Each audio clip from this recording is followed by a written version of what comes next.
Hi, my friends. Welcome back to the Grow You channel. Today we are talking about something that I really love this time of year. Last week we talked about the poinsettia, which I have some of them here, but I was going to talk about more December blooms, which will take you right into January. So let's get into it. The first one, and these I really discovered last year for the first time. I mean, I knew about them, but I never participated, shall we say, in growing them. And that's paper whites, which are also known as, let's see if I can say this, narcissus. And you can see, and if you want to come in here a little bit closer, you can see that they're just getting ready to bloom. And we've got quite a few blooms on this one. Now, this particular plant, which came in the basket with the moss, little pine cone, I got these at Trader Joe's last weekend.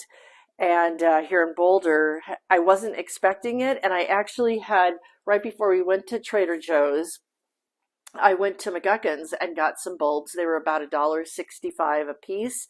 And again, I really pay attention to the pricing on this because you can get into some of these, and especially the amaryllis that we're going to talk about in a minute, some really pricey. I've seen amaryllis bulbs as much as $40 for the bulb. So I really try to be cost conscious because that's the way I can afford to get more plants.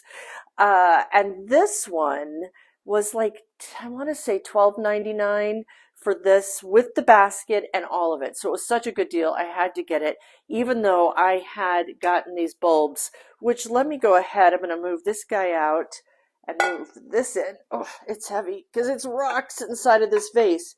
Here's a cool thing about the paper whites and amaryllis in general is that you can actually grow them straight into rocks. So what I will do, trying not to ruin my manicure, but I will probably, these are pretty big ones. I may only do one in here, and then I'll do, I have some other pots like this one. This one came back from last year. I had two other ones that doesn't look like they're going to come back.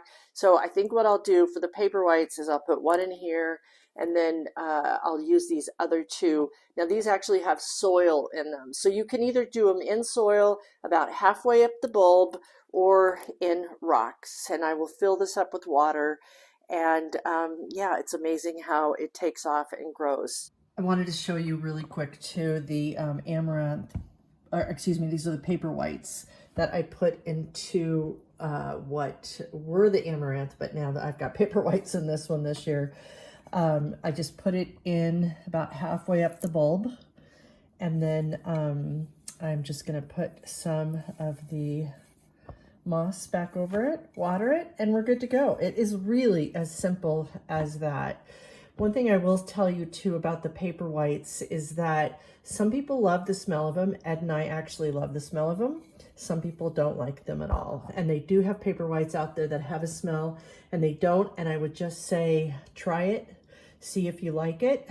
And let me take you over here to this one. And I think both of these that we got, here is, I wanted to show you some of the flower of this one that was on the table. So there it is. And it's getting flowers popping up all along it. But yeah, it's just a very delicate white flower.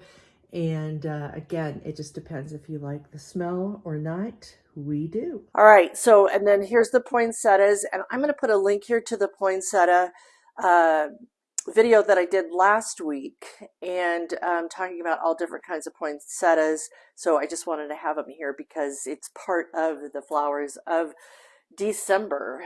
And then there is the amaryllis. And again, this is an amaryllis bulb that came back from last year. These I also got at Trader Joe's because they were just such a good deal. They were like $9.99 for, again, the container, the flower, or the bulb that was already starting to get ready to flower. And what I loved about it is that this amaryllis came from a woman-owned company, and that caught my eye on there. So that's what the flower itself is going to look like.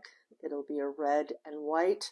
And I have a couple of those that I'll place around. I'm going to figure out today where I'm going to place everything flower-wise. And then this is kind of off the Christmas theme of things, but this plant right here is a lavender plant, and the smell of it is why I got it. It looks like a little tree, and I might put a few little decors on it, but it just smells so good. It makes me think of summer, and what I will do is repot it. And here's something I want to share is that, many times when you're in the store, they have these, it's either cellophane or this almost looks like a kind of a coated recycled paper. But you really want to take these off because they dry out the plant too much. It's better for the store and more economic for them to do it, to be able to water and have this hold the water. But you don't want to do that. So take them off, repot them if you so desire, or at least get another, like I have here with the poinsettias. I've put them on some fun little Christmas dishes, and you could even do that with this one as well. But just taking that paper off and then repotting it, and then trimming it up as you go through the season so it keeps that shape of the tree, and just being sure to smell it as well. Sure, what are you doing? I am transplanting this lavender plant. Why? Because it needs a bigger pot. Look at the roots. Look at all the roots, how root bound it is. So as some people say, I'm tickling the roots. And I'm going to put it in this pot so that it will last longer. There we have it. That's the perfect pot. So that, in a nutshell, is really what I wanted to share with you today. Quick and simple. And if you've never tried it before, try it. Like if you try one of these paper whites, which again you can get at your local garden center, or I got these at McGuckin's, which is our hardware store in Boulder. $1.65, test it, play with it. It's an easy thing to do. And again, I just took a regular vase. I'm going to fill this up with water and get it about halfway in there, and it will be ready to go. All right. So I would love to know in the comments, what are your favorite Christmas flowers? Do you grow them? Do you get them? I also do chrysanthemums. And if you want to turn around, actually, there's a little vase here I have with some chrysanthemums and eucalyptus and some red berries. These guys are kind of fading a little bit. I'll have to look into that. But yeah, and I just got those at Trader Joe's the other day as well. Big plugs for Trader Joe's, I guess. Enjoy these flowers of the season. It helps you to get your hands a little dirty here in December. And I will be bringing more to you next week. Again, leave a comment, subscribe, like, and we'll see you next time. Take good care.